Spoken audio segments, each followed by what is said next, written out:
seguim.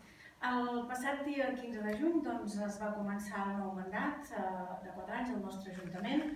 Els olotins i les olotines van escollir un govern de continuïtat, però si volem assegurar aquest futur per a la nostra ciutat estem convençuts que les coses s'han de fer diferent.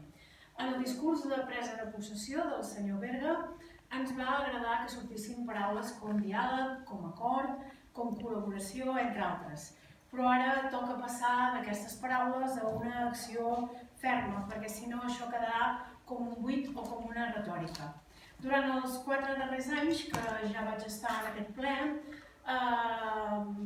els intents d'acord, els intents de diàleg solien ser sempre quan els projectes estaven fets o acabats i per tant la voluntat de buscar acords de base i d'arrel eren mínims.